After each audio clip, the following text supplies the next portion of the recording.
The mare went down in the yard a little after midnight, and Cesily went down into the dust beside her, both hands fisted in the wet rope of her mane. "Up," she said. Persephone, up, but the great dark body only shuddered. The flank heaving like a bellows worked too hard, and did not rise. She had 3 hours, perhaps, to save the horse that was the whole of her future, and not one soul within 10 miles who could do it. She did not yet know that the man who could, the ragged stranger she would hire before dawn for a shilling and a hot meal, had been born to a name that bowed half of England. The night gave her no help. Summer had lain on the county for 3 weeks without breaking, and even now, past midnight, the air came thick and warm off the baked stone of the yard, smelling of dust and crushed chamomile, and the sweetish wrong smell that had pulled Cesily from her bed in the first place. She had known it through the open window, the way a mother knows a child's cry from another's. Colic, the slow, twisting kind that did not announce itself with screaming, but with this, a sinking, a giving up, a 16-hand mare folding her knees in the moonlight and laying her head in the dirt as though the dirt were a pillow. "Don't let her roll," Cesily said. "Tom, if she rolls, we lose her." Tom Catchpole came stumping out of the tack room with a horn lantern swinging from one knotted fist, his nightshirt stuffed into his breeches, his white hair standing up like a thistle gone to seed. He was past 70, and his hands had not closed properly in cold weather these 10 years, and there was no cold weather to blame tonight, only age. "I've got the drench," he said. "I've got the linseed warming." But Miss Cesily... He set the lantern down on the mounting block, and its light shook across the mare's wet hide. "She won't take it lying down, and the two of us, he'll not lift her. Then we walk her. She won't walk. She will." Cesily got her shoulder under the heavy jaw and heaved, and for her trouble took a smear of foam down the front of her nightgown, and the whole warm weight of the animal's despair against her collarbone. The mare groaned, a sound that went into the bone, and tried, God help her, she tried, gathering her forelegs under her with a scrabble of iron shoe on cobble. And sank again. The lantern flame stood straight in the windless dark. Somewhere out past the paddock rail a nightjar churred and would not stop, and a moth the size of a sparrow blundered against the hornpane, and fell and rose again. Cesily knelt in the dust with her arms full of the failing horse, and felt, for one black instant, the floor of the world tilt under her. This mare was the last daughter of her mother's last mare. Her mother had been gone 5 summers now, and what she had left behind was not money, there had never been money, but a knowledge of bloodlines kept in her own hand in a green ledger, and 3 foals, and the wild, improbable dream that a Hartwell of Larkfield might one day breed a horse the great studs would cross the country to stand at. Persephone was that dream made flesh, black as a wet rook, deep through the girth, with a stride that ate the long meadow in a way that made men stop and forget what they had come to say. Cesily had refused 4 offers for her already. She had refused them through gritted teeth, with the bailiff's letters multiplying in the hall drawer like silverfish. "We have to get her up," she said, and heard her own voice crack, and hated it. "Miss." Tom's hand came down on her shoulder, light as a leaf.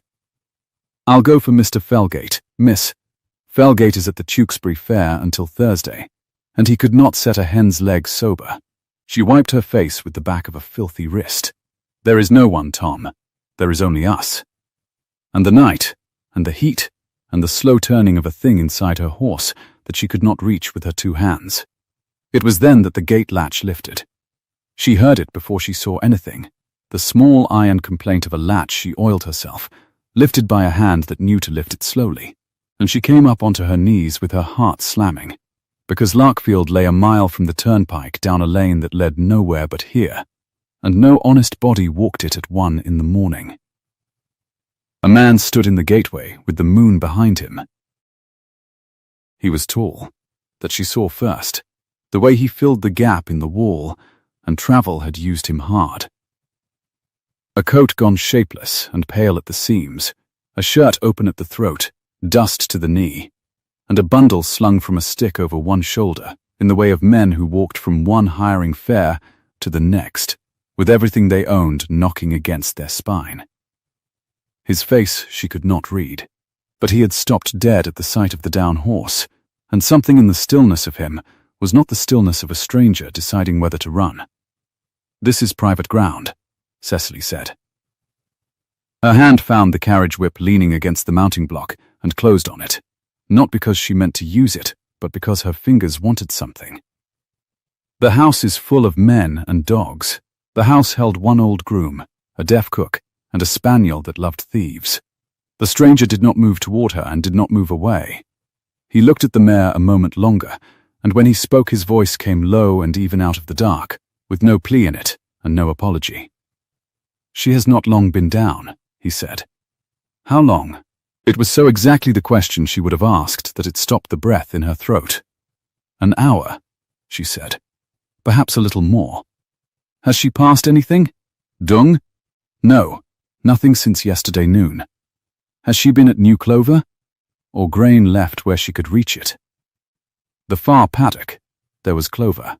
Cesily stood, and the whip hung forgotten at her side. "Who are you?"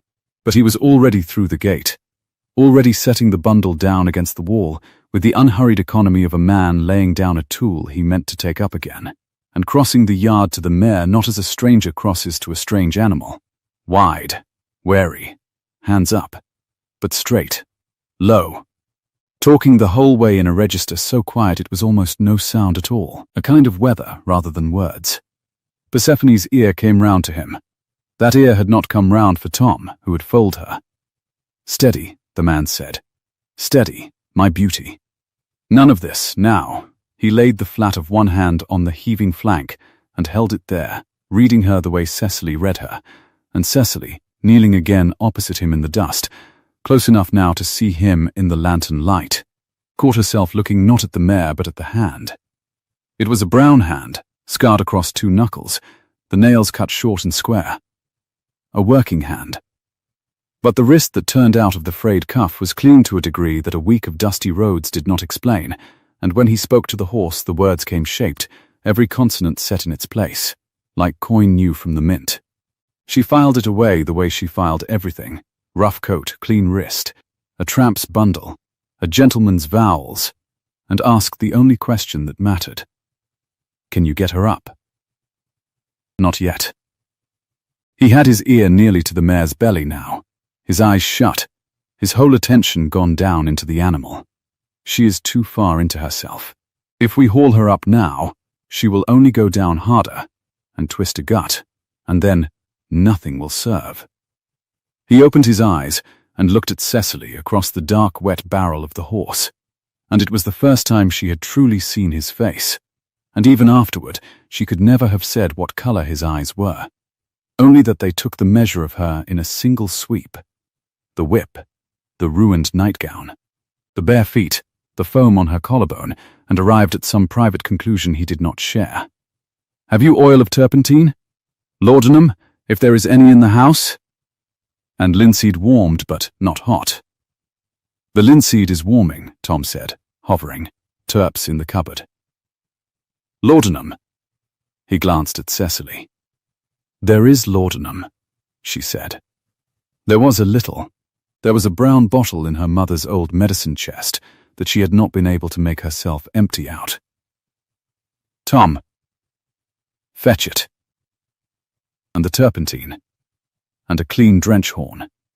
Tom went, stumping fast. To the stranger she said, "You have done this before." It was not a question, and he did not treat it as one. Many times. Whose horses? A pause then. A breath of one, and in it she saw him decide something. "A great many men's," he said. "I go where there is work. There is work here." He nodded at the mare without sentiment, and the very lack of it was somehow worse than pity. "If you want her saved, Miss Hartwell, Cesily Hartwell."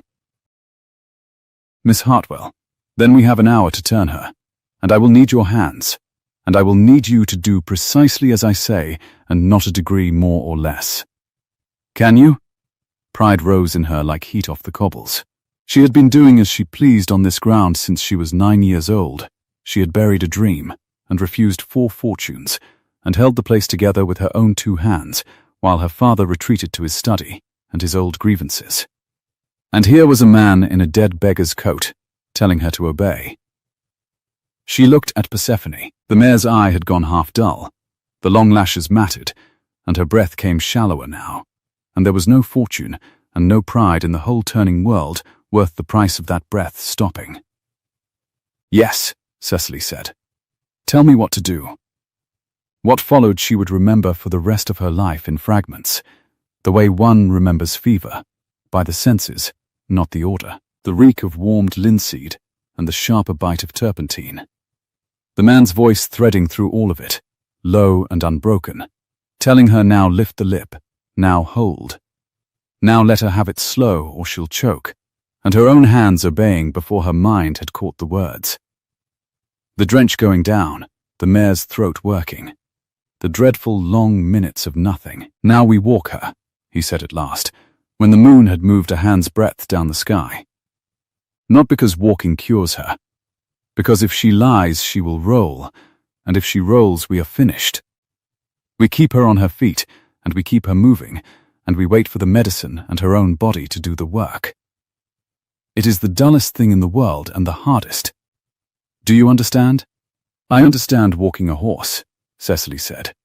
The corner of his mouth did something.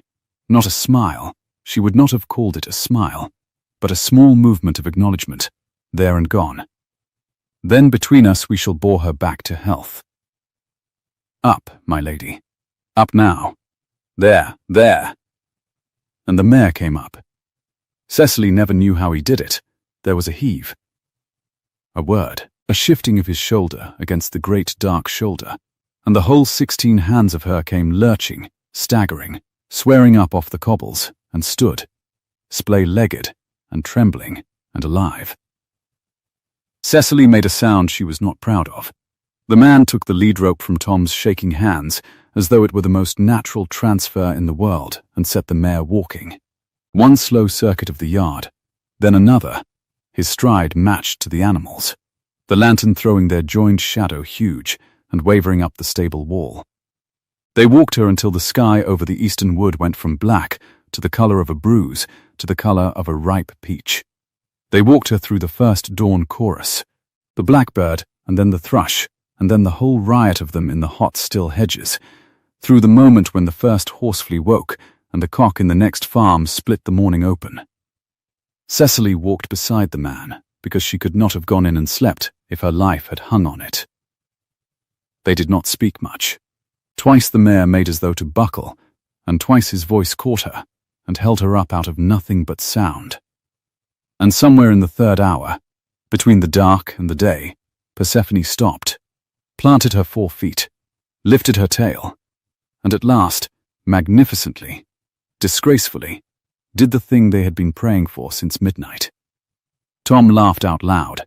"Well," he said, leaning on the rail, wheezing, "I never was so glad to see a horse make such free with the master's yard. If I may say so, miss, that there's the prettiest sight I've seen since the old Queen's Jubilee." The stranger ran his hand once down the mare's neck, and Cesily saw the tension go out of his shoulders by some fraction only she, who had watched him all night, could have measured. "She'll do now," he said. "Keep her off feed till noon. Water little and often.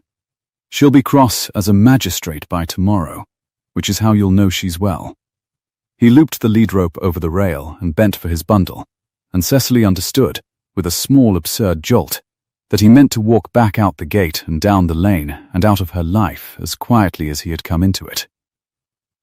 "Wait," she said. He straightened, the stick over his shoulder. The sun was fully up now, and it was going to be another blistering day. She could feel it already. The promise of the heat to come, the dew burning off the long grass in the paddock, the smell of warm dust and horse, and the green sap smell of the elder by the wall coming into its heavy cream flour. In the honest light he looked worse and better than he had by lantern. Worse, because she could see how the coat was mended, and mended again at the elbow. How thin he had worn himself on the road. Better, because the face under the dust was a young man's face, perhaps 8 and 20, hard and clean-boned and watchful. The face of a man who had learned to give nothing away, and was good at it. A handsome face, she registered, with the same dispassion she would have brought to a well-made gate. It was a fact about him, like the clean wrist. She did not know what to do with it, so she set it aside. "You saved her," Cesily said. "I cannot let you walk off down that lane as if you had done nothing.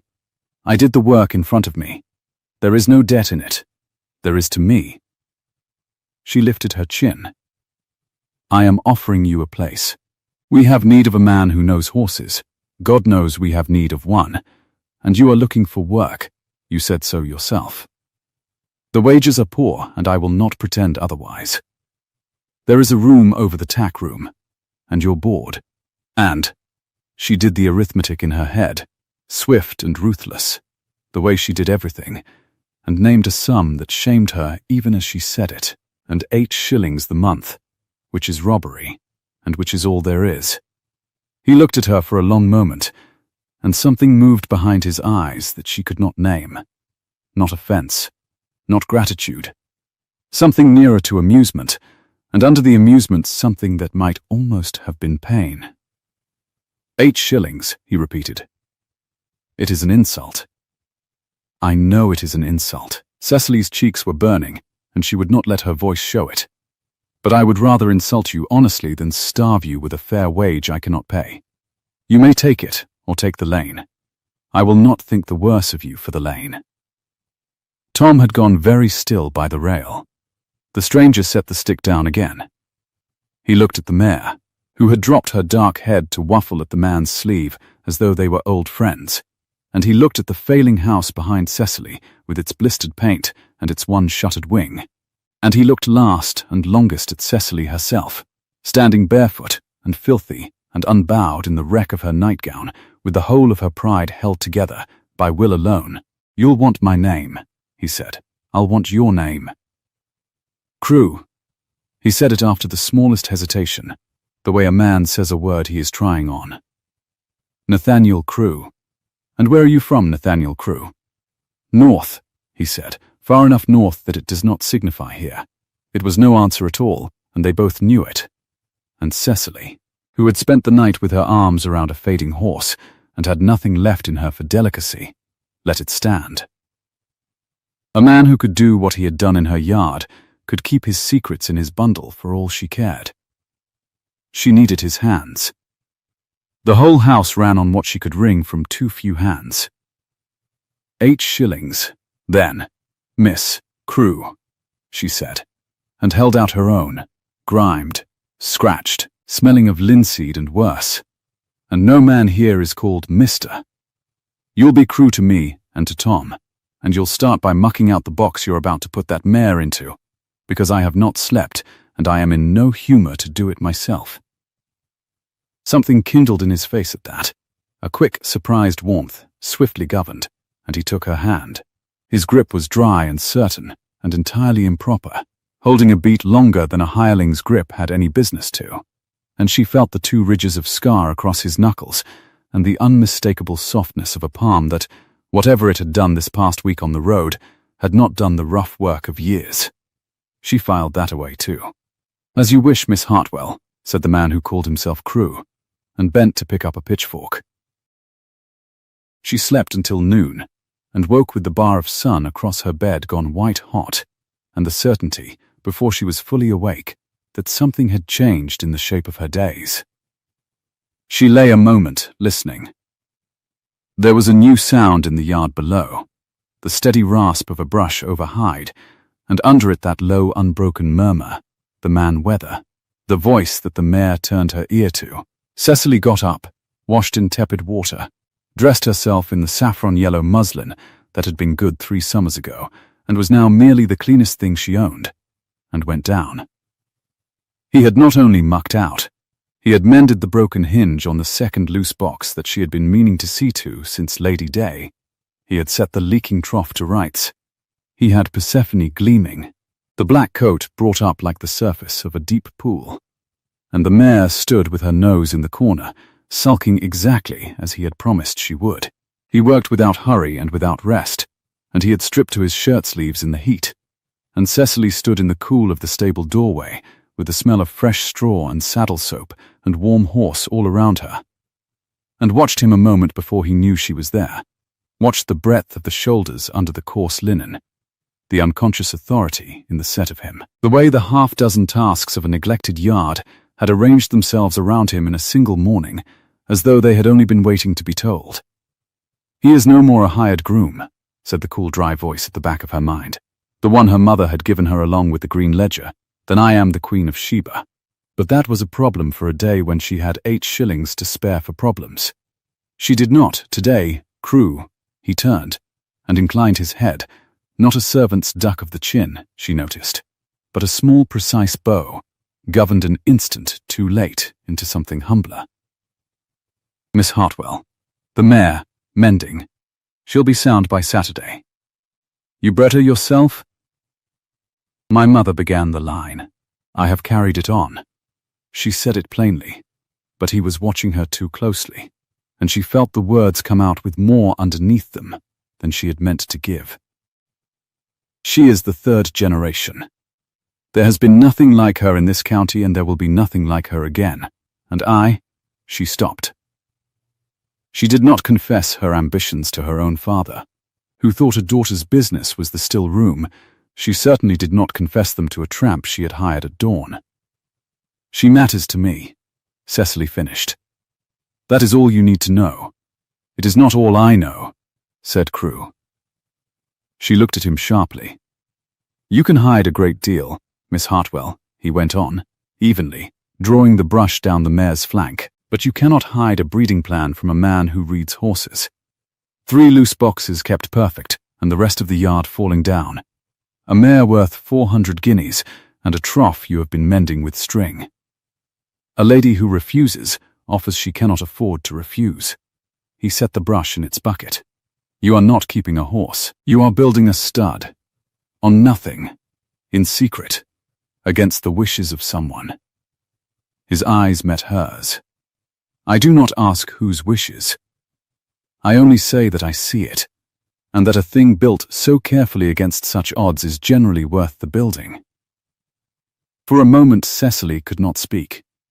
No one, not Tom, not her father, not one living soul since her mother had gone, had looked at the wreck of Larkfield and seen the cathedral she was raising inside it. She had carried it alone so long that to be seen, suddenly and wholly, by a stranger in a beggar's coat was very nearly more than she could bear standing up. "You are an impertinent man," she said, when she could. "Yes," he agreed. "And you read a great deal into a string-mended trough. I read what is there." She turned away so that he would not see her face, and her eye fell on the postboy coming up the lane on his rounds, a small dusty figure wavering in the heat haze, and her stomach dropped, because the post brought nothing to Larkfield now but the one kind of letter. It was the one kind of letter. She broke the seal in the stable doorway, with the boy already gone whistling back down the lane, and read it standing, and felt the heat of the day turn to something cold along her spine. The hand was beautiful, a gentleman's hand, fluent and cruel, and the words were beautiful too, in the way a baited trap is beautiful. "My dear Miss Hartwell," it ran, "I find I am no longer content to wait. Your father's notes fall due at Michaelmas, and the sum, as you know better than he, is past any hope of the harvest. I should so dislike to be ungentle in this.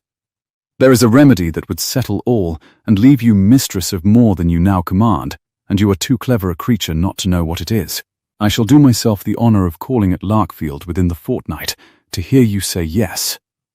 Until then I remain, with the warmest regard, your servant, Marcus Thorne." She read it twice. The nightjar of last night seemed to start up again in her skull, churring and churring. Michaelmas, the notes. A remedy that would leave you mistress of more than you now command. She knew precisely what the remedy was, because Sir Marcus Thorne had been circling Larkfield for a year, circling her, and circling the black mare with the same hooded, acquisitive patience, the way a hawk circles 2 things in a field, and is content to take whichever bolts first. Marry him, and the notes were forgiven, and her father kept his study and his grievances, and Larkfield was saved, and Persephone passed into the hands of a man who saw a horse as a thing one owned in order to be seen owning it. Refuse him, and at Michaelmas the bailiffs came, and the dream her mother had begun went under the auctioneer's hammer with the rest, and Cesily Hartwell went to be a poor relation in someone's cold spare room for the remainder of her life. A fortnight. She became aware that she had crushed the letter in her fist, and that Crew was watching her from the shadow of the box, the brush idle in his hand, his face unreadable as a shut door, but his eyes on the crumpled paper, with an attention that was far too sharp, far too understanding, for a man who could not possibly know what it said. "Bad news," he said. "Not a question. My business," Cesily said. "Yes." He did not look away. "But the same news, I think, that has you mending a trough with string and refusing 400 guineas with both hands. The someone whose wishes you build against." He set the brush down. "He has a name, your someone, and a date." She should have whipped him out of the yard for that. She should have reminded him what 8 shillings a month bought and what it did not buy, and that what it did not buy was the right to read her face like a ledger and speak her ruin aloud in her own stable. Instead, she stood in the hammering noon light with the letter biting into her palm and the smell of the elder flowers turning suddenly sickly sweet, and she looked at this stranger who had walked out of the dark and saved the one thing she loved and seen in a single morning, everything she had spent 5 years hiding, and she heard herself say the truest thing she had said to anyone in longer than she could remember. "Yes," said Cesily Hartwell. "He has a name, and a fortnight."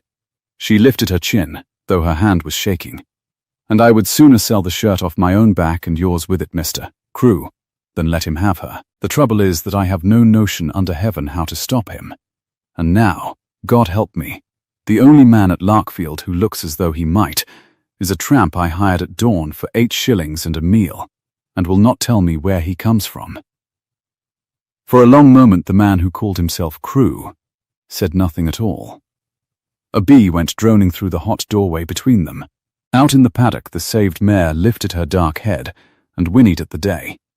Then he came out of the shadow into the light, and there was something new in his face now, something that had nothing of the hireling in it, something level and certain and faintly, dangerously alight, and he said, very quietly, "Tell me about him, the man who wrote that letter." And Cesily, too tired and too frightened, and too entirely alone to wonder how a wandering groom from far enough north that it does not signify should know the man's full name before she had ever spoken it aloud, told him. She told him standing, because she could not have sat. She told him of the notes her father had signed the winter her mother sickened, when the doctor's bills came faster than the lamb's, of how Sir Marcus Thorne had bought up those notes one by one from the Cheltenham men, who held them, quietly, the way a careful man buys up the dry timber around a house he means one day to warm himself beside. She told him of the 4 offers for the mare, each one a little higher and a little colder, and how she had understood by the 3rd that he did not want the horse at all, or not the horse only. He wants the whole of it, she said. The land, the line, the name over the gate. He wants to walk into the jockey club one day and have men say that is Thorne's black mare and forget there was ever a Hartwell who knelt in the dirt to make her. Her voice had gone flat and careful, the way it did when feeling threatened to spill. And he will have it, because he holds the paper, and paper does not care how early a woman rises. Crew had listened without once interrupting, his weight easy against the doorpost, his arms folded, the brush still hooked in 2 fingers. The heat lay over the yard like a hand. A wasp worked the cracked plaster above his head, and he did not glance at it. "How does he hold himself?" he asked. "When he calls, does he sit or stand over you?" The question was so odd and so exact that she answered it before she thought. "He sits. He takes the good chair without being asked, and he sets his hat on his knee, and he looks about the room as a man looks about a property." She frowned. "Why does that signify?" Because a man who sits down to threaten a woman believes he has already won. And a man who believes he has already won grows careless. He pushed off the doorpost. It signifies a great deal. You speak, said Cesily slowly, as though you have sat in that chair yourself. Something went still in his face, not a flinch, nothing so crude, only a closing, like a shutter drawn behind glass. I have watched men ruin other men over a desk, he said. It is a particular kind of theatre. One learns its parts. He turned and set the brush in the bucket, and the matter was, by the set of his shoulders, finished. You said a fortnight. Within the fortnight. He named no day. That is part of his pleasure, I think, to let me wait, and turn it over, and frighten myself with it more thoroughly than he ever could. Then we have until he comes, Crew said. And a man who means to be useful does not stand about. Where is your father's study? You will not go near my father. It came out of her sharp as a slap, and she saw it land, and did not soften it. My father does not know how near the edge we stand, and he will not be told by me, and he will certainly not be told by you. He believes the place runs itself by some virtue of his name. If you go to him with the truth, he will take to his bed for a month and leave me to manage the wreck of his pride on top of all the rest. Do you understand me, Crew? You will speak to him of nothing. You will doff your cap and say yes, sir, and no, sir, and you will keep what you have seen behind your teeth. For a moment they stood looking at each other across 6 feet of straw-dusted air, and she thought she had pushed him too far, that she would see the lane in his eyes again. Instead, the corner of his mouth moved in that small, ungoverned way she had marked at dawn. I doff my cap very ill, he said. I have been told it is the worst thing I do. And, God help her, on the worst morning of the worst summer of her life, with Thorne's letter still creasing her palm, Cesily laughed. It came up out of her before she could stop it, one cracked, startled note, and she put her wrist to her mouth as though to catch it, and put it back. The sound surprised them both. The mare swung her head round at it. And Crew looked at her with that quick warmth surfacing again behind the watchful eyes, there and instantly governed, like a man who has seen a thing he had not expected to want. Go and see to the trough, she said, to cover it, and the lower gate. And do not make me laugh again. I have not the time for it. As you wish, Miss Hartwell, he said, and went. But she stood in the doorway a moment longer than she needed to, listening to the man weather start up again, low and unbroken, in the box behind her, and wondering how it was that a stranger who would not name his county had, in 11 hours, become the only thing at Larkfield she did not have to carry alone. The fortnight did not wait politely at the gate. It came in upon her, in the small, relentless ways a deadline always does. In the butcher's boy who would not leave the joint without coin in his hand, in the second letter from the corn factor, in her father appearing at the supper table with a book of sermons, and the announcement, mild as milk, that he had invited the new curate to dine on Thursday, and trusted Cesily would see to a respectable table. She said she would. She always said she would. She lay awake doing sums in the dark, and came up, every night, 8 shillings short of hope. But the work went better. That was the strange thing, the thing she had not bargained for. With Crew in the yard the place began, by slow degrees, to right itself. He rose before she did, which she had thought no one in Gloucestershire could do. He had the 2 younger foals handling like Christians inside the week, their feet given over to him without a fight. He found the rot in the hayloft floor before it found one of them through it. He worked, in short, like 3 men, and asked for nothing, and watched everything. And every day at some point, his eyes would go to the lane, as though he were measuring how far down it a horse and rider might be. And he taught her things. That was the part she could not have confessed to her father, or to Tom, or to the inside of her own head, without colour rising to her face. That a barefoot tramp she paid in coppers knew more of the deep secret science of the horse than any man she had met, and that she, Cesily Hartwell, who had kept her mother's green ledger like a breviary for 5 years, sat at his feet in her own stable, and learned. "You bred for the stride," he said one evening, the both of them leaning on the paddock rail, while the heat went golden and long over the meadow, and the mare grazed below them.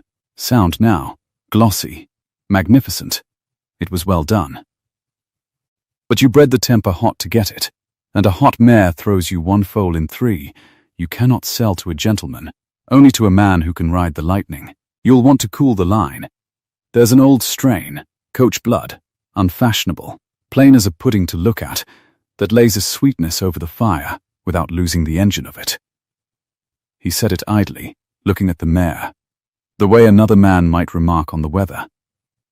"Cross her to that next spring, and you'll have a foal the great studs do cross the country for. 2 crosses, and you'll have a dynasty." Cesily turned and stared at him. He had said, lightly, leaning on a rail in his shirt-sleeves, the precise thing she had written in the back of the green ledger, in her own cramped hand, and shown to no living soul. Cool the line, find the coach blood. The thing she had dreamed and not dared, believe she had the years or the money to attempt. "Who are you?" she said, and this time it was barely a question at all, more a kind of wonder edged with fear. A groom does not speak of dynasties. A groom does not know the coach strains by heart. A groom from far enough north that it does not signify, does not stand at my rail, and finish the sentence I have never spoken aloud. He was quiet a moment. The swifts went screaming round the chimney of the failing house, high up in the burning blue, and the cut hay in the home field threw its sweetness across the yard, and somewhere a wood pigeon said its 5 soft notes over and over. "I had the keeping of a great many horses once," he said at last, and every word was set down with care, like a man crossing a stream on stones he cannot see. "More than were good for me. I lost the keeping of them. I am telling you the truth, Miss Hartwell, only not the whole of it. And I am asking you, for now, only for now, to let the half stand in, for the whole. The way you let a string stand in for a hinge."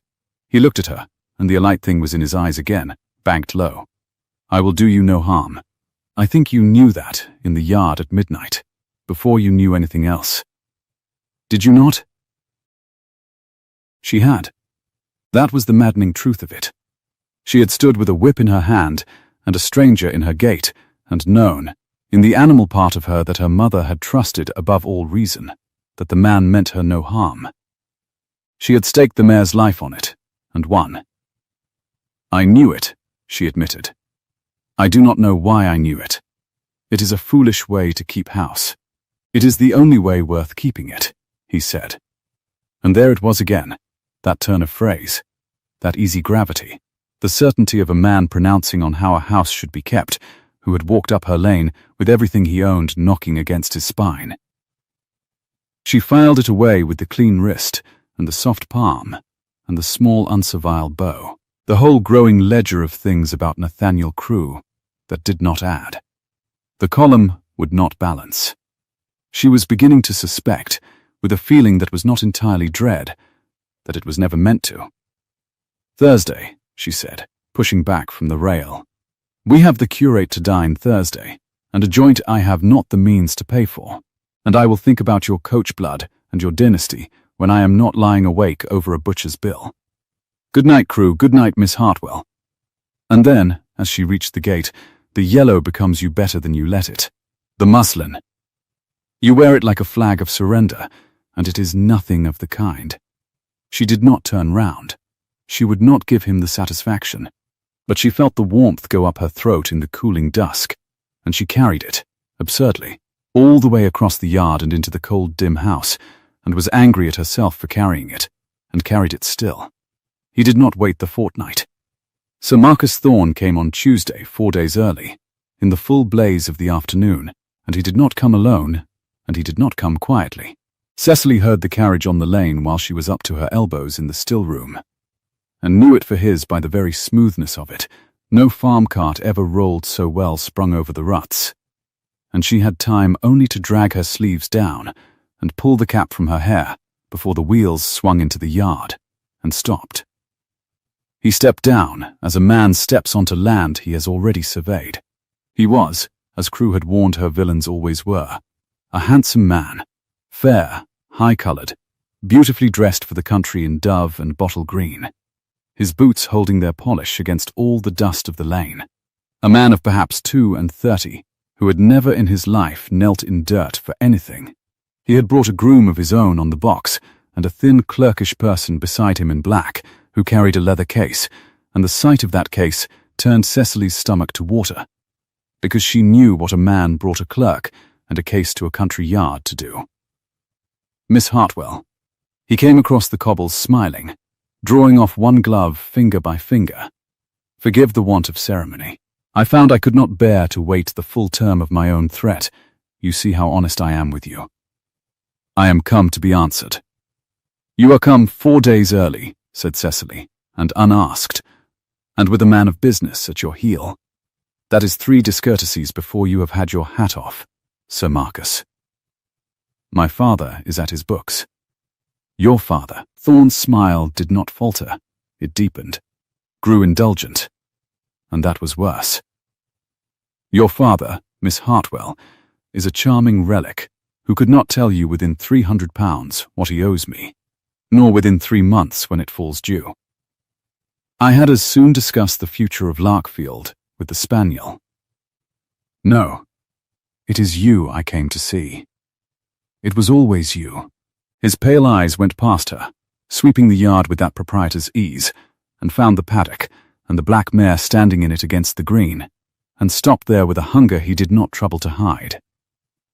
And her, he added softly. It was always, I confess, a little also her. She is not for sale. Everything at Larkfield is for sale, said Thorne pleasantly. That is rather the whole of your difficulty. The only question that remains is the coin, and I have come to offer you the one coin that settles the entire account at a stroke, and leaves you, as I wrote, mistress of more than you now mind the off for. The voice came from behind her, low and even and entirely without deference, and Cecily turned to see Crew leading Persephone in through the paddock gate at a walk, his hand light on the rope, his shirt open at the throat, dust to the knee, looking every inch the hired man, and sounding not 1 inch like one.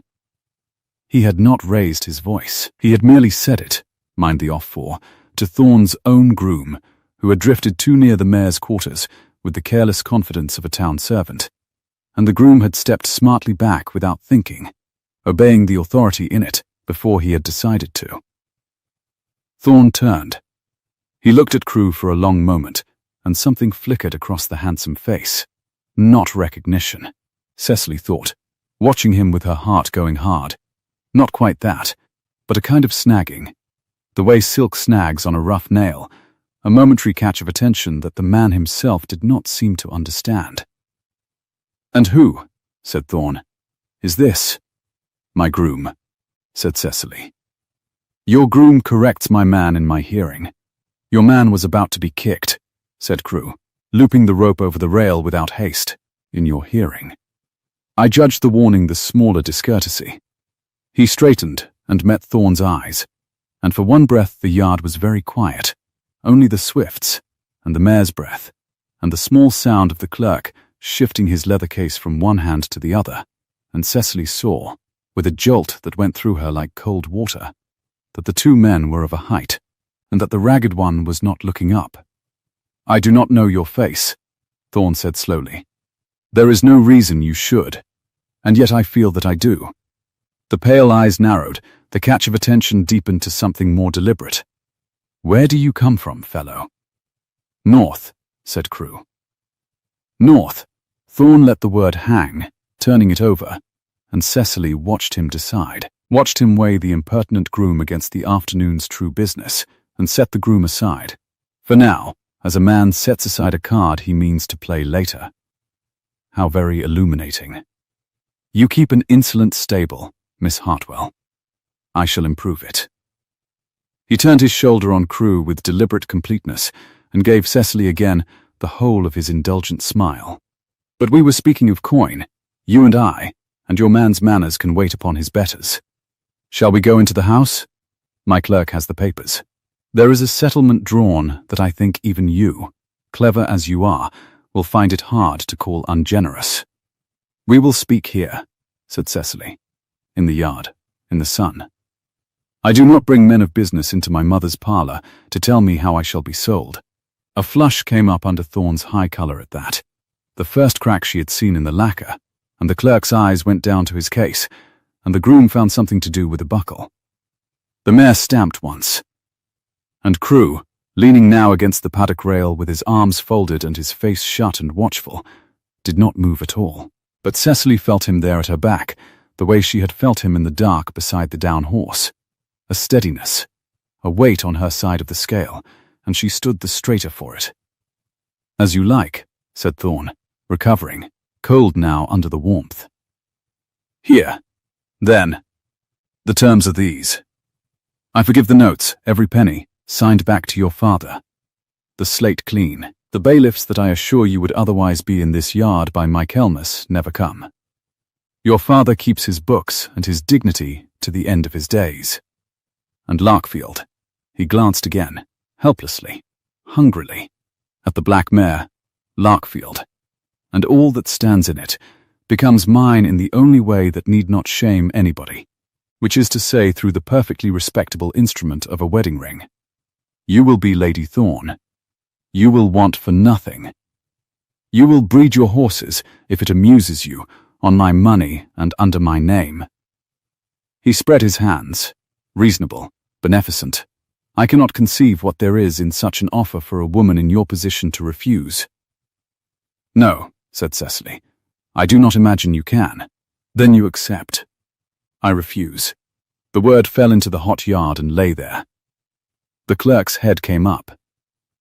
Thorne went very still, and the smile stayed on his mouth and left his eyes entirely, and for the first time Cesily saw the thing beneath the dove and bottle green, the patient circling thing, and understood that she had just struck at it where it lived. "You refuse," he repeated, gently, terribly. "Michaelmas, Miss Hartwell. You do understand what Michaelmas means. You understand that I have only to do nothing, nothing at all, and the law itself will hand me this yard, this house, this mare, and you with no portion and no roof and no name worth the having. You understand that the only thing standing between you and that morning is the word you have just thrown in the dirt." He took a step toward her. "Reconsider it." "Mind the off for," said Crew, conversationally, to no one, examining his own knuckles. It was so absurd, so flatly insolent, dropped into the middle of Thorne's menace, like a stone into a well, that the clerk made a strangled sound and turned it into a cough, and Thorne's face flooded a furious red, and Cesily had to bite down hard on the inside of her cheek to keep her own countenance, and in the half-second of broken rhythm she found her feet again, and her voice with them. "My answer is no, Sir Marcus, and it will be no on Tuesday, and no at Michaelmas, and no with the bailiffs in the doorway," she said, clear and cold. "You may take my house by law, you may take my land and my name, you will not take it by my consent, and you will never, while there is breath in me, have it dressed up as a thing I chose. Now you have your answer. The lane is where you came in." For a long moment she thought he would strike her. The red stood in his face, and his gloved hand closed. The groom went carefully blank. The swifts screamed overhead.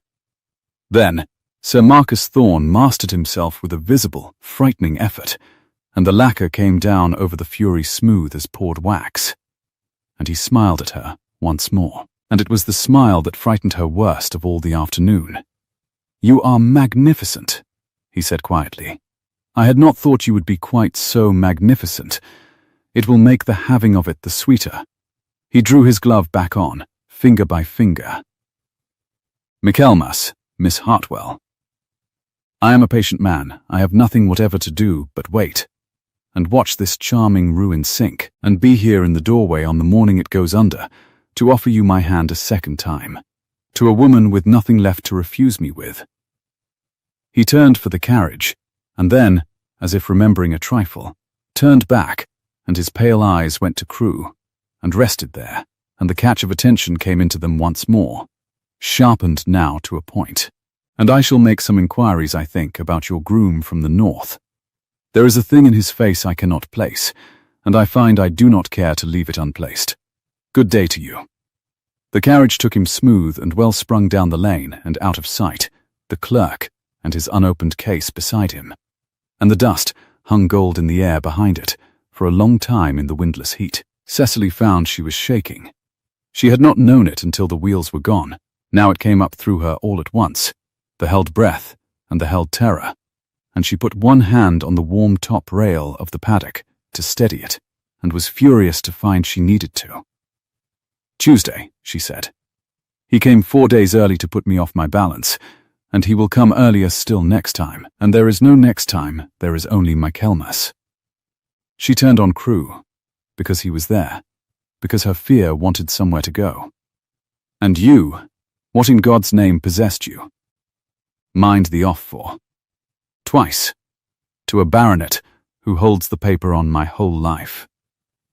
"Do you know what such a man can do to a servant who makes him a figure of fun in a stable yard?" "I know exactly what such a man can do," said Crew.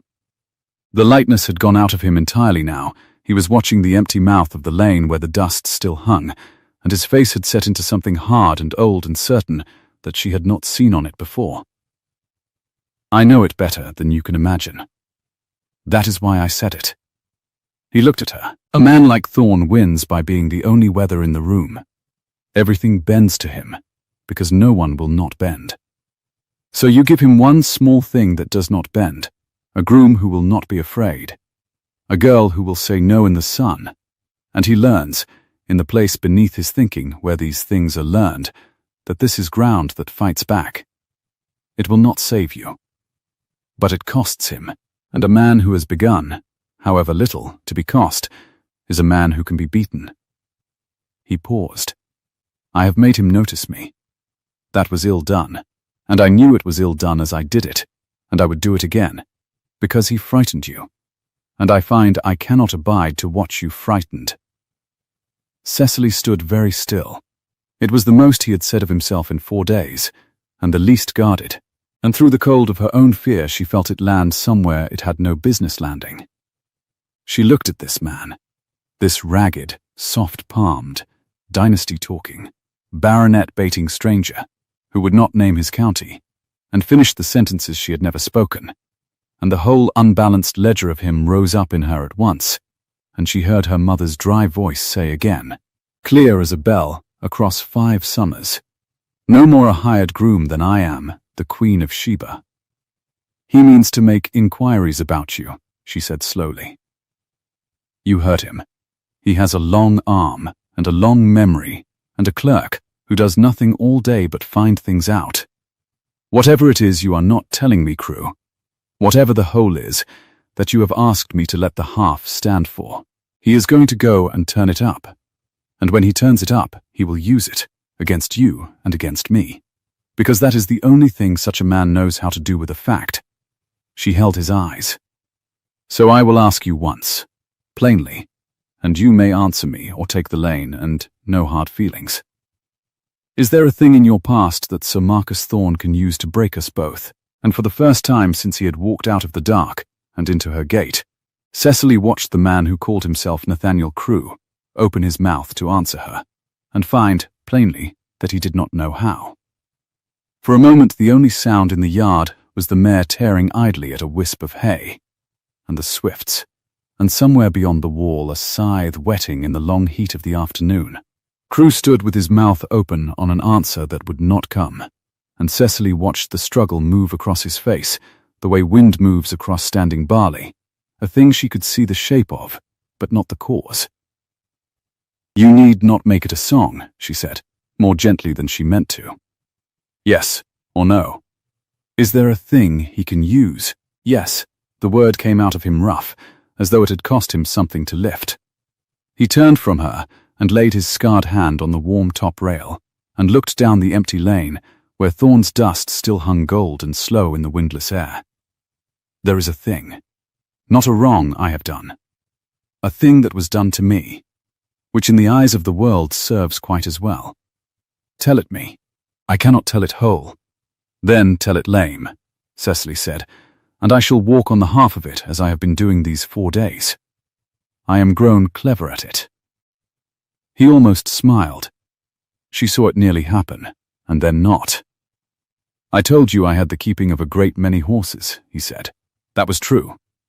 I had the keeping of a great deal more than horses, of land, of men, of a name that was older than it was wise.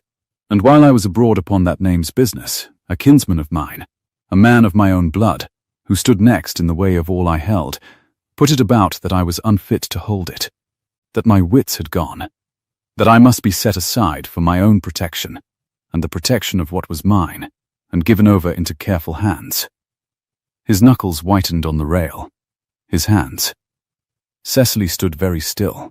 A horseflea settled on her wrist, and she let it. When I came home, Crew went on, low, even, every consonant set in its place. There were papers drawn. There were grave physicians who had never sat in a room with me, ready to swear to my disorder for a sum. There were Locks, Miss Hartwell, and keepers, and a quiet house in the country where men of my condition are put to be forgotten with great tenderness and at great expense. I was to go into it by Lady Day and not come out. He drew a breath. So I did not go in. I walked out of my own gate one night with a stick and a bundle, the way a poor man walks, because a poor man on the road is the one creature in England that no one looks at twice. And I have been walking ever since. The horsefly lifted off her wrist. The scythe stopped its whetting beyond the wall. You ran, she said. I ran. From your own house. From your own name. From a key turning, he said. Yes, she should have felt the ground go out from under her. Should have heard, in a tale so wild, the ring of a clever beggar's invention. The kind of story a man tells to make a soft-hearted woman keep him on. And some cool watching part of her did listen for that ring, and waited for it, and did not hear it. What she heard instead was the thing she had marked in the dark at midnight and could not name, that the man meant her no harm, and was, in the bone of him, telling her the truth, only not the whole of it, the way he had said, the way one lets a string stand in for a hinge. And the name, she said, of this kinsman, and of you. Those are the whole, said Crew, and you have my half. He turned and met her eyes, and the alight thing was banked low in his, and steady. If I give you the name that is mine, I give you a weapon Thorne would take from your hand inside a fortnight, and turn upon us both. He has only to learn where I am. The moment he learns it, he writes one letter to a certain house in the north, and the careful men come south with their papers and their keepers, and they take me up off your cobbles, and there is nothing you nor I nor the law of England can do to stop them, because the law of England has already signed me away. Do you see? It is not my secret I keep. It is your safety. While I am Crew, I am only a groom who baits baronets, and they cannot have me. The day I am anyone else, they can. Cesily looked at him a long moment. The saffron muslin clung to her in the heat. She could feel the sweat at the small of her back and the thud of her own heart, and, under both, a strange, terrible steadiness coming into her. The steadiness of a woman who has just understood that the floor she stood on was never the floor she thought. Then we are two ruined people, she said, leaning on the same rail. We are, he agreed. I had thought, when I came up your lane, that I had found at last a yard small enough to be safe in. I find I have found the one yard in England with a hawk already circling it. He looked at the mare, and his voice changed, came down to almost nothing. I am sorry for it, Miss Hartwell. I have brought my weather onto your ground, and you had weather enough. And Cesily, who had refused 4 fortunes, and buried a dream, and held a falling house together, with her 2 scratched hands, heard herself say the thing that surprised her, more than anything he had told her. Stay, she said. I would rather drown in company than alone. Stay, Crew, and help me think, and we will see whether 2 people who have each lost everything cannot between them save 1 black mare and 1 bad acre out of the wreck. I have 8 shillings and a fortnight. You have a stick and a secret. God send it is enough.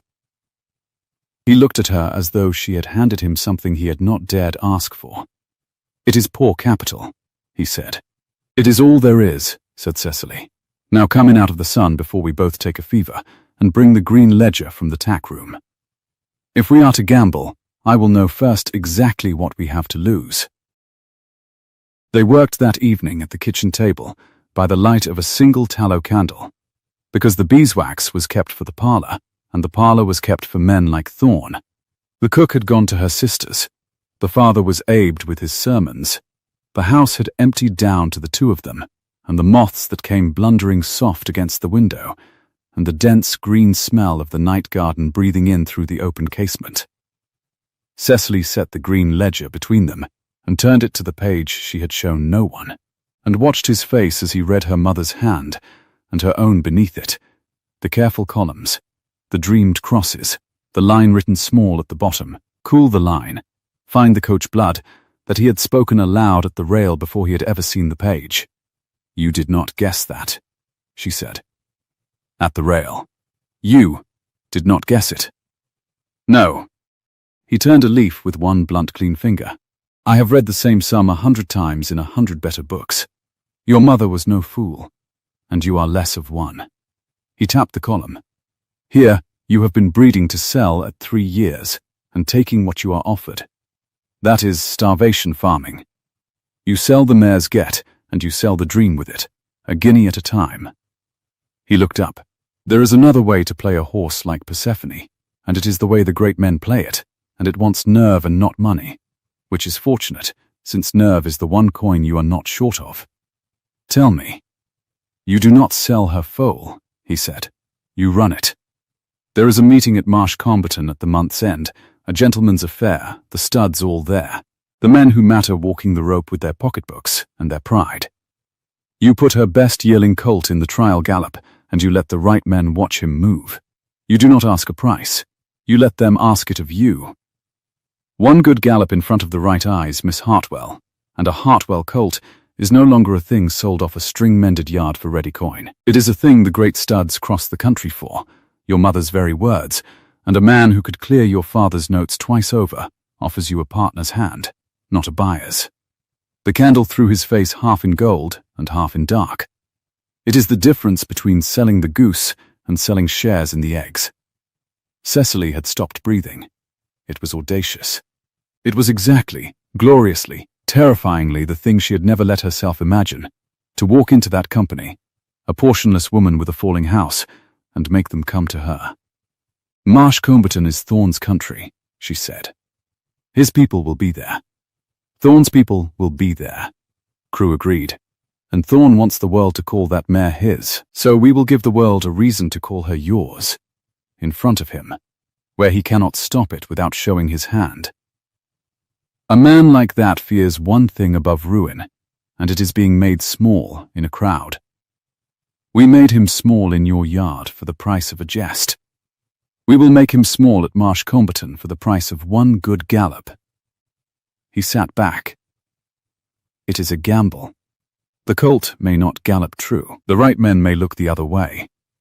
And it puts you under the same roof as Thorne for a long afternoon with my unplaced face at your shoulder." He paused. "But it is a thing you can do, instead of a thing you sit and wait to have done to you. And in my experience, the second sort of person nearly always loses to the first." She looked at him across the small ring of candlelight, this ragged, dispossessed man finishing her sentences and her sums, and something in her chest turned over with a slow heat that had nothing to do with the August night. "You would have to come," she said, "to Marsh Comberton, among all those people, where any man might be the man who knows your face." "Yes," he said simply. "Then you would be putting your own neck on the rope to save my acre." "I would," he said, "be doing the work in front of me." Without quite deciding to, Cesily put her hand across the open ledger and laid it over his where it rested on the page, the scarred knuckles, the impossible soft palm, the wrist too clean for a tramp, and felt him go entirely still beneath her touch, the way the mare went still when he laid his hand on her flank. The candle guttered. A moth found the flame and reeled away. For one long suspended moment, neither of them moved, nor spoke. and the night garden breathed in at the window, elder and cut hay and the cooling stone, and Cesily was aware of nothing in the whole turning world but the warmth of a stranger's hand under her own and the dangerous, lovely steadiness of his eyes.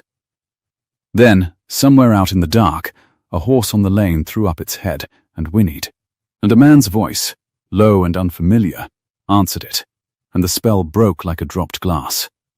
Crew was on his feet before she had drawn the next breath, the candle pinched out between his finger and thumb in a single motion, the kitchen gone dark, and the two of them standing close in it, with the after-smell of snuffed tallow sharp in the air. "Who comes up your lane at this hour?" he said, very quiet, "that you are not expecting?" "No one," Cesily breathed. "No one comes up my lane at all." They stood in the dark and listened.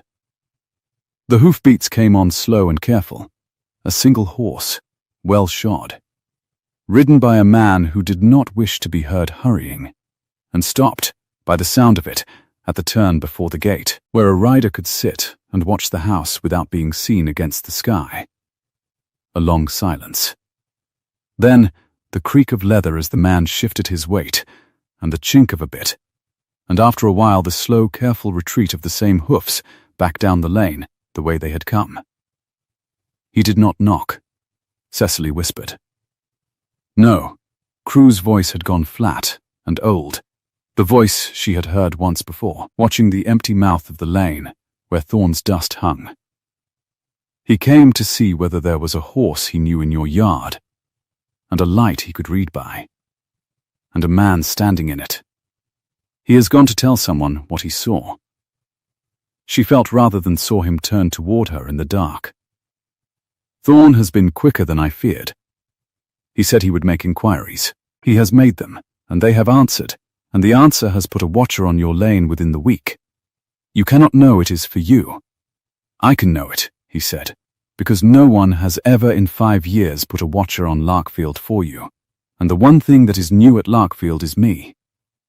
A pause, and then, lower, "I am sorry, Miss Hartwell. I have brought the key turners to your door." She did not light the candle again. They went up the dark stairs apart and said no more that night, but Cesily lay awake until the window grayed, listening for hoofbeats that did not come, turning over the warmth of a hand and the sound of a watcher in one restless mind. The watcher came again the third night, and the fourth, and on the fifth Tom Catchpole came stumping into the yard at noon with his thistledown hair on end and his face the colour of tallow, a folded news sheet shaking in his knotted fist. "Miss Cesily." He could barely get the breath up for it.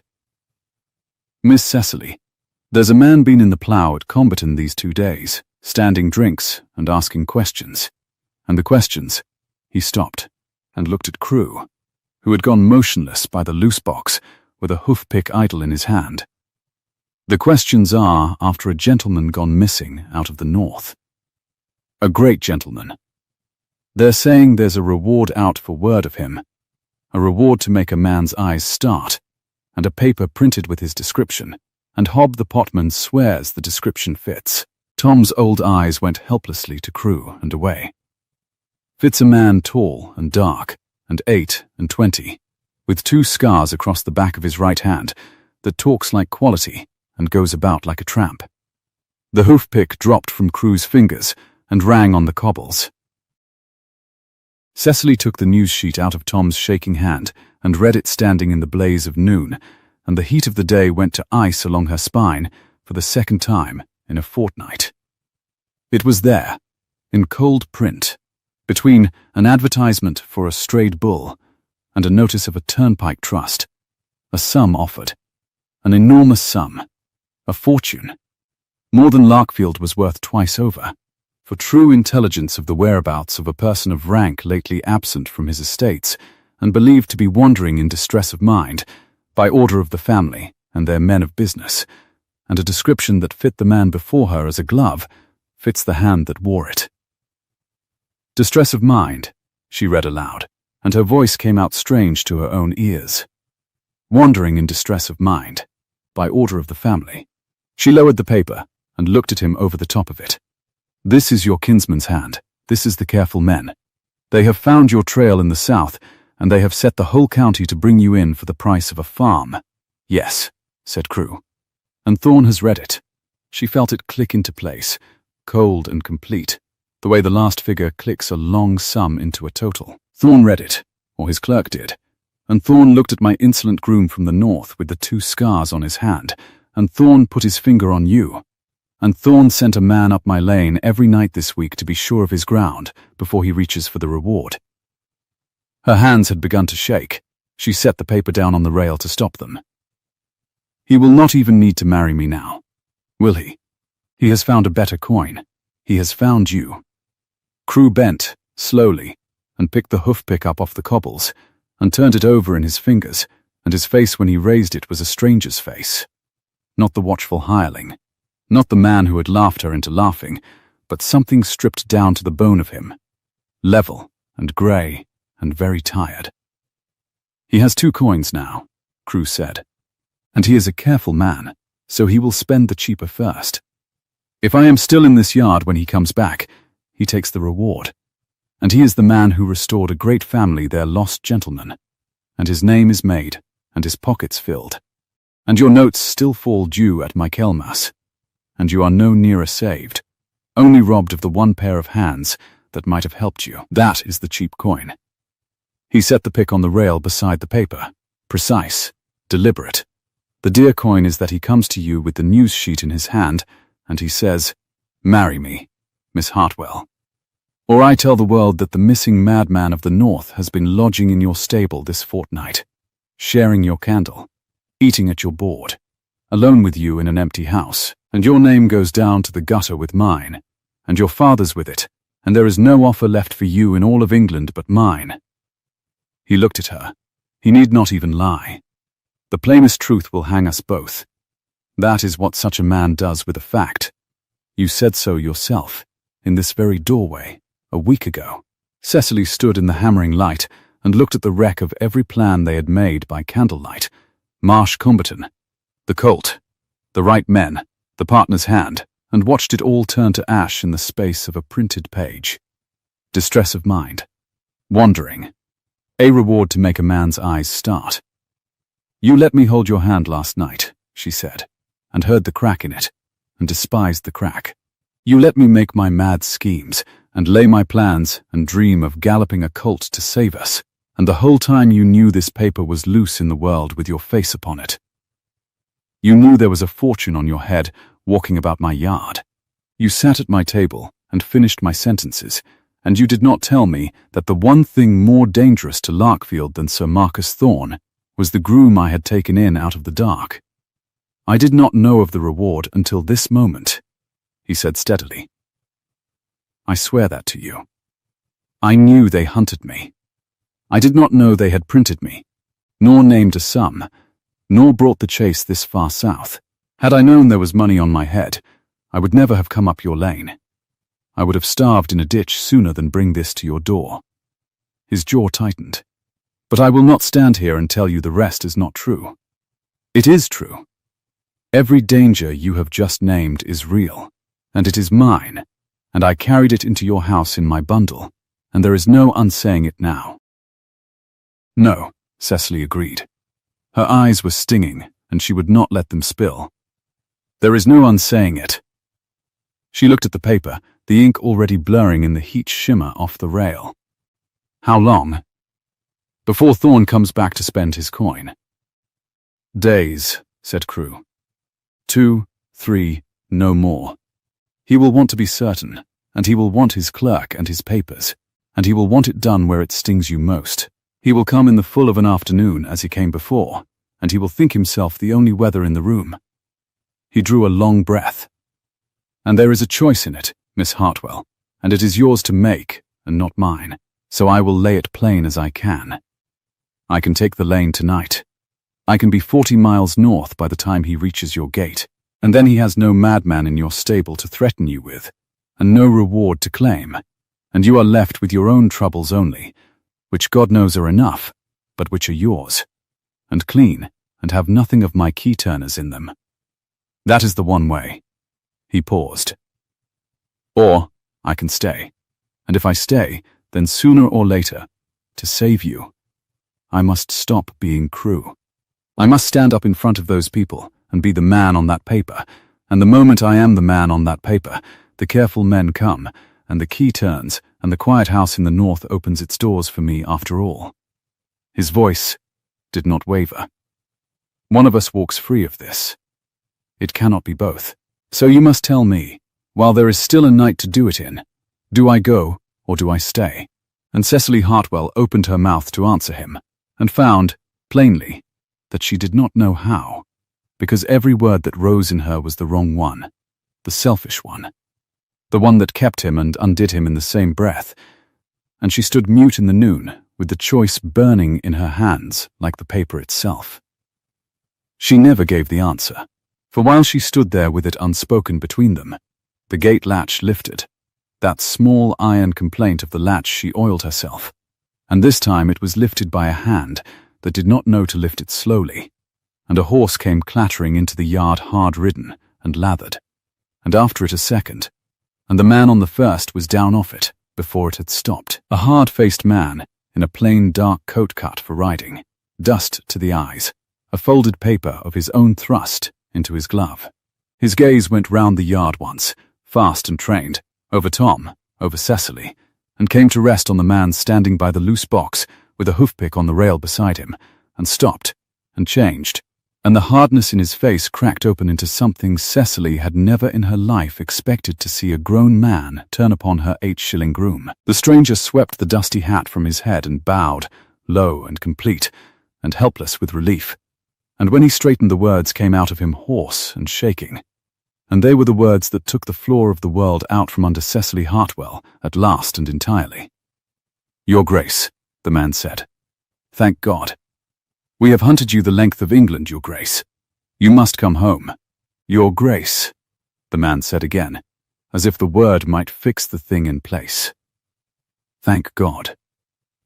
Cesily heard it land on the hot air and slide off the surface of her understanding like water off a waxed leaf. She looked at the hard-faced rider on his knee in her dust, hat crushed against his chest, and then at Crew, who had not moved, who stood by the loose box with the hoof-pick fallen at his feet, and the whole of his stillness turned suddenly to something she had no name for, and the noon seemed to ring. One long brass note, the way the yard had rung the night the mare went down. "Get up, Selwyn," said Crew. His voice had not changed. That was the dreadful part. It was the same low even whether it had been for a fortnight. The voice that gentled horses and finished her sentences, and it said "Get up," Selwyn to a kneeling man as easily as it had said "Fetch the laudanum" to old Tom. "You will frighten the colt." The man Selwyn rose. He was dust to the eyelashes, his coat dark with the sweat of hard miles, and his hand shook as he pushed it through his cropped grey hair. 3 weeks, Your Grace.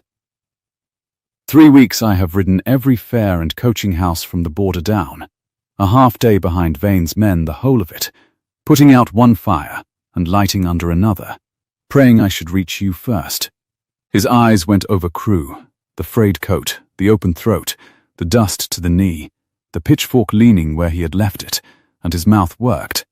And I find you so, mucking out a stable.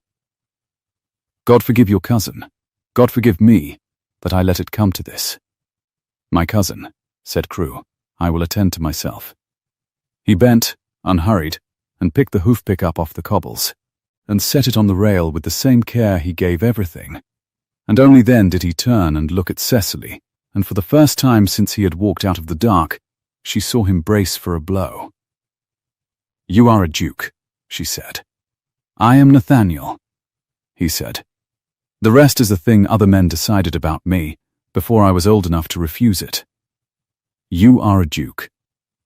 The words came out of her flat and strange. Behind her, Tom had taken his hat off without knowing he did it, and stood crushing the brim with both knotted hands. I hired you for 8 shillings. I made you muck out a box.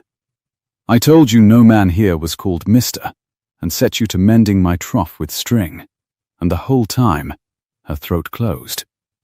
The saffron muslin clung to her in the heat. She could smell her own sweat and the linseed on her hands, and under it, the green sickly sweetness of the elder by the wall, and every homely poor thing of her homely poor yard seemed all at once to stand up and accuse her. "The whole time you were the Duke of where, Selwyn? Say it. Let me hear the size of my own foolishness." "Of Aldenmore," said Selwyn, very quietly. "Nathaniel Crew-Devaux, 9th Duke of Aldenmore, master of 4 counties' worth of land, and the oldest stud in the north of England." The oldest stud in the north of England. Cecily put her hand on the warm top rail because the floor of the world had tilted under her a second time, and this time there was no down horse to explain it. "I had the keeping of a great many horses once, more than were good for me." The coach blood. The dynasty he had drawn for her at this rail in his shirt sleeves, as another man remarks on the weather. He had not been guessing, he had been remembering. "You let me teach you nothing," she said, and called it learning, and let me feel clever. "No." He came toward her then, one step, and stopped when she did not give ground. "I let you teach me your mother's line, which I did not know, and your own hand beneath hers, which no man living knew but you. I have stood at studs that cost more than your county, and I never once saw what you have made out of 3 loose boxes and a string mended trough." "That was not flattery, Cecily. I have done a great many false things this fortnight." That was the one true one. It was the first time he had said her name. It went through her like the drench going down, a thing she had not braced for, warm and dreadful, and impossible to put back. She did not answer it. She could not, with Tom standing crushed and grey-faced, and a strange officer steaming in the noon, and a duke in a beggar's coat saying her Christian name in her own yard. She turned instead to the practical thing, the way she always did, the way her mother had taught her along with the green ledger, and said, "Tom, take Major Selwyn's horses. Walk them cool, then water them little and often. You know the way of it now better than I." And Tom, glad past speech to have a task that was a task, led the 2 lathered beasts off toward the trough, and the yard emptied down to the 3 of them, and the bees in the elder. "Now," she said, "plainly and quickly, because I have learnt this fortnight that nothing comes up my lane but trouble, and twice in one day is more than my heart will stand. Selwyn, you did not ride 3 weeks to put your master back behind a turning key. You came to take him home free. Why now? What has changed?" The Major's hard face cracked into something like a grim admiration. He looked at Crew. "She is quick, Your Grace. Quicker than I am," said Crew. "Tell her.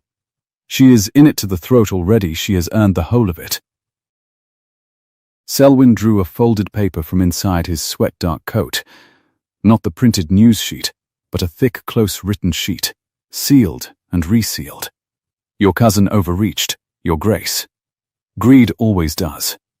One of the 2 physicians he bought, Dr. Pierce, the younger, the one with the conscience he could not quite drown, took fright when the matter went to a reward and a hue and cry across England.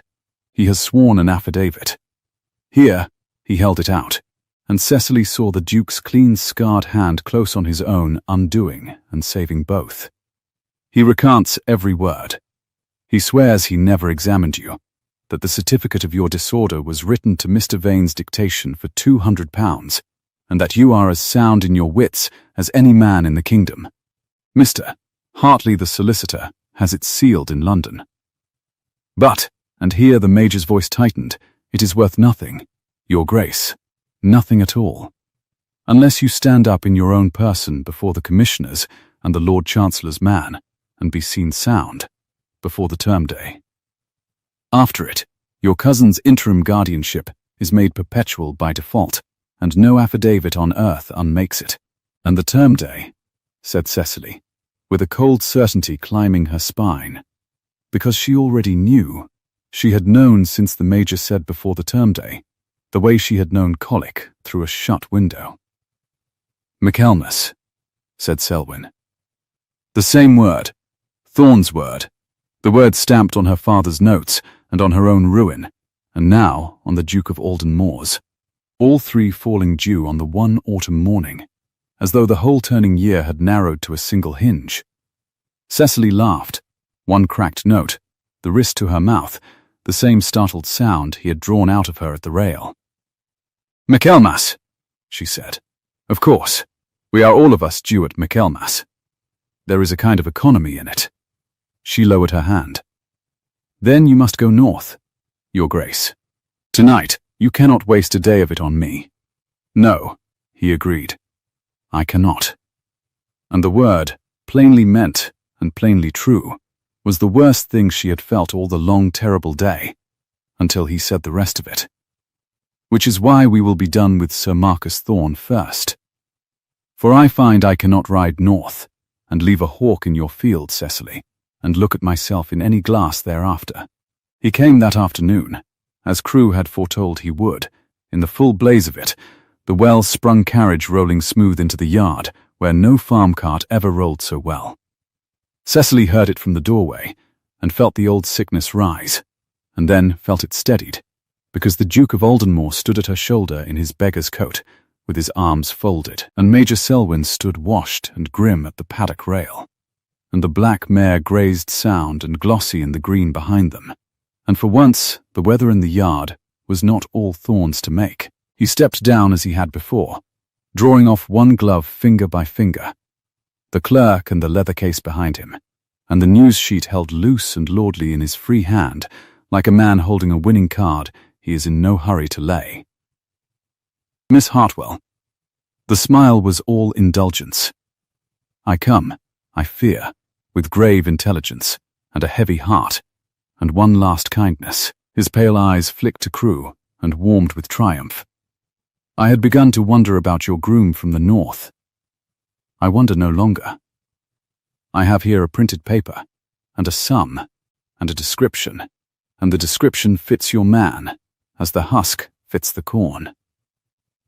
So, shall we speak of remedies again? Only the price has changed. It has come down considerably in your favor, and up considerably in mine." "Speak," said Cesily. "Marry me," said Thorne, gently, "before the week is out, and I burn this paper and forget I read it, and your name and your father's stay clean, and your mad groom may go where he likes for all of me. Refuse me, and I lay information this very evening, that the missing lunatic of Aldenmore has lodged a fortnight in your stable, shared your candle, sat alone with you in an empty house, and I claim the reward besides, and you go down to the gutter with the price of him in my pocket. 2 coins, Miss Hartwell, and I spend whichever you choose me." He spread his hands.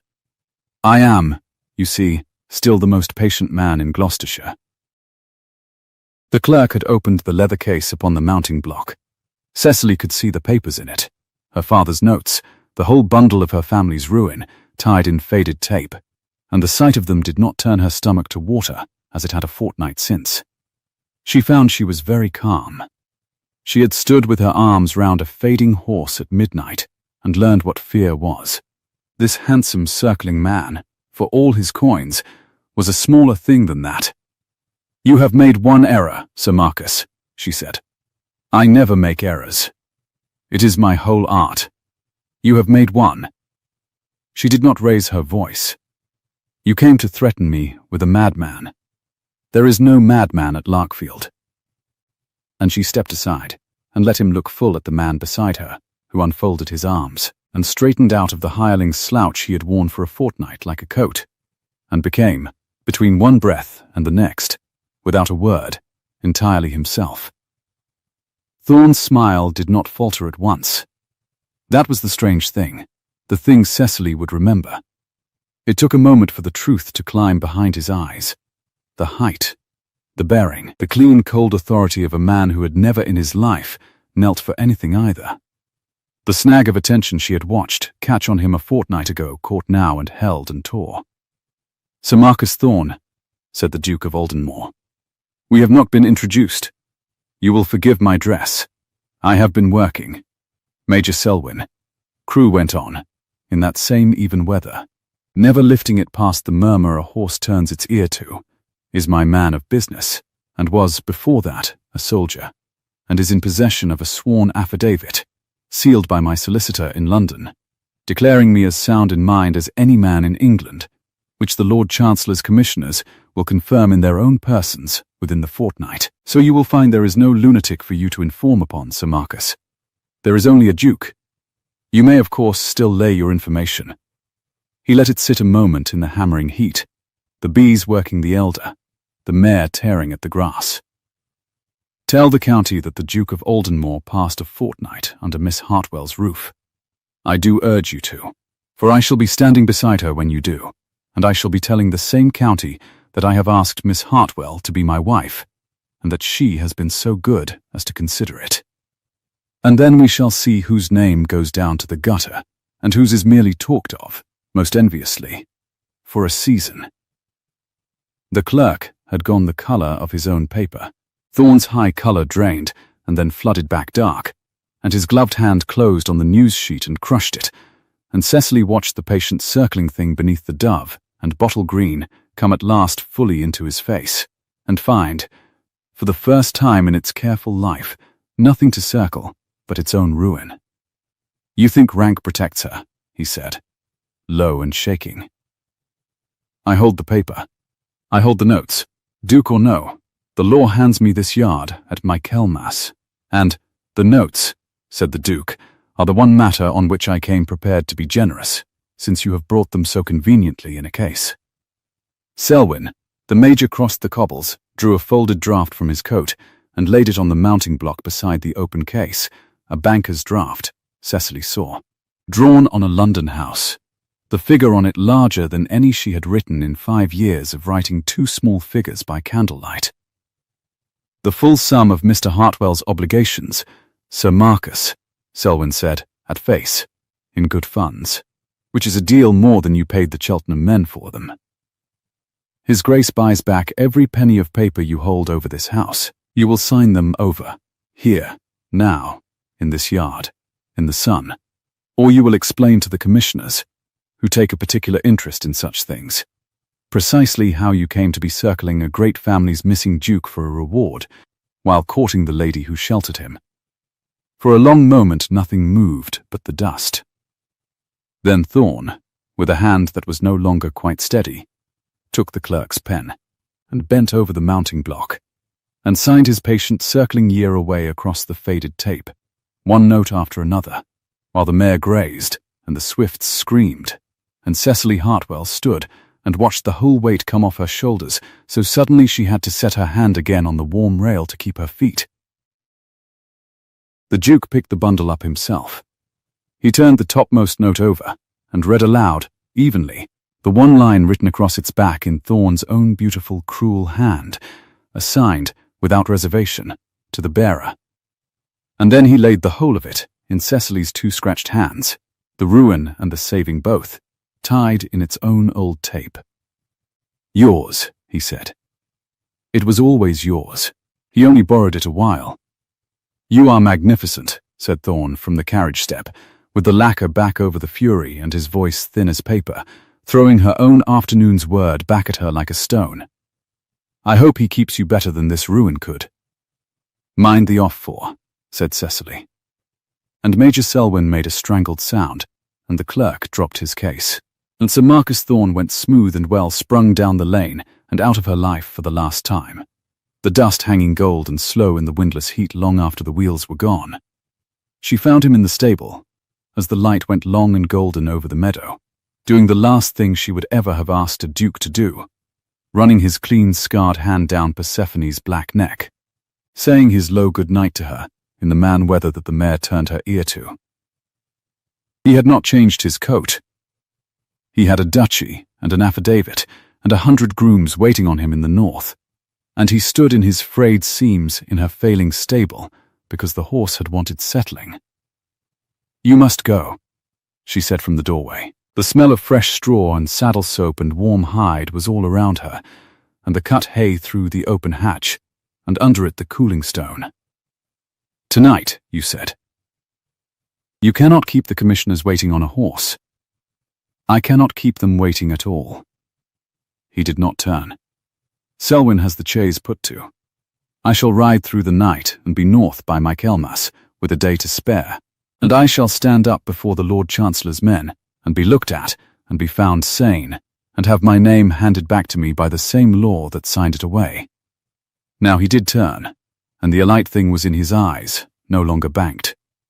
And then, Cecily, I shall be a duke again, with 4 counties and the oldest stud in England, and not 1 acre of it worth a single morning of this fortnight, in which I was a groom worth 8 shillings, and the only thing at Larkfield you did not have to carry alone. Do not, she said. Her voice was not steady. Do not make it pretty. You are going back to a world that has no door in it the size of a woman who hired you out of the dark. I knew it at the rail. No more a hired groom than I am the Queen of Sheba, my mother's voice, every day, and I would not listen.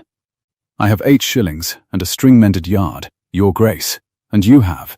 I have asked Thorne's whole county, said the Duke of Aldenmore, crossing the straw to her, to be told that I have asked you to be my wife. I find I do not care to make a liar of myself in front of so many people. He stopped close as the candle flame had been close the night the watcher came, and the warmth of him was the warmth she had felt under her own hand over the green ledger. I have stood at the rail with you, and drawn the dynasty your mother began, and you carried, and I want it. Not the having of the mare, the building of it. With you. Cross her to the coach blood next spring, Cecily, and I will give you every stud in the north to choose the stallion from, and you will choose better than any man I keep, and we will breed the foal the great studs cross the country for, your mother's very words, and we will sit at a kitchen table over a tallow candle and finish each other's sums until we are both as old as Tom. His hand found hers, dry and certain and entirely improper, holding a beat longer than any man's had a right to. I love you. I have loved you since you knelt in the dust with a whip in your hand and a down horse in your arms and refused, barefoot and filthy and ruined, to be afraid of me. Marry me. Set what terms you like. I shall accept every one and be grateful. Cesily Hartwell, who had refused 4 fortunes and buried a dream, and never once let her voice show what it cost, looked up at the impossible soft-palmed dynasty-talking baronet-baiting man she had hired at dawn for 8 shillings and a meal, and found she had no pride left to keep, and no wish to keep it. 1 term, she said, against his mouth. The mare's line stays in my hand, and her name over my gate, Aldenmore or no. She is a Hartwell.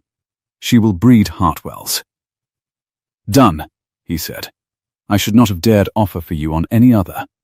And she kissed him, in the straw and the long gold light, with the saved mare waffling at his sleeve as though they were old friends, and the elder breathing its heavy cream sweetness in through the open hatch, and the whole impossible unbalanced ledger of him coming right at last in her 2 scratched hands. They were married at Michaelmas, not at the gutter end Thorne had promised her, but in the small grey church beyond the home field, with the harvest in, and the first leaves turning on the stone, and her father, who had been told only that the Duke of Aldenmore admired her horses, beaming in mild bewilderment over his book of sermons. The affidavit held. The commissioners looked at Nathaniel, and found him sound, as the whole county already knew he was. The cousin Vane went north into a quiet, watchful obscurity that suited him a great deal less than it had been meant to suit his duke. It was past midnight, near a year on, when Cecily went down into the yard again at the cry she had known through a shut window, the way a mother knows her own. But this was the right cry. Larkfield's lamps burned steady now along a mended wall, and the trough ran clean without a thread of string in it, and in the deep straw of the best loose box the black mare lay with her dark head curved round, and against her, steaming, slick, all impossible legs, the foal got of the coach blood in the spring lifted its small wet muzzle to the light. Cool over the fire, said Nathaniel, on his knees in the straw beside her in his shirt-sleeves, a duke again everywhere in England but here, where he was only the man whose voice the mare turned her ear to. Look at the shoulder on him, Cecily. Look at the length. The great studs will cross the country. They will come to my gate, she said, and find a Hartwell. She had both hands fisted in the warm straw, and the chamomile crushed sweet beneath her knees, and a nightjar churred and churred out past the paddock rail, and she was not, this time, afraid of any single thing in the whole turning world. The foal found its feet, and swayed, and stood, and Cesily Hartwell of Larkfield laughed out loud into the summer dark, one bright, unguarded note. And her husband caught her hand and held it a beat longer than any man had a right to. And neither of them, this time, let go. If this story warmed your fireside tonight, stay a while with me, subscribe, and tell me in the comments the moment you knew that Ragged Stranger was no groom at all. I have another tale waiting by the hearth, and the kettle is always on. Until then, sleep well and dream of summer.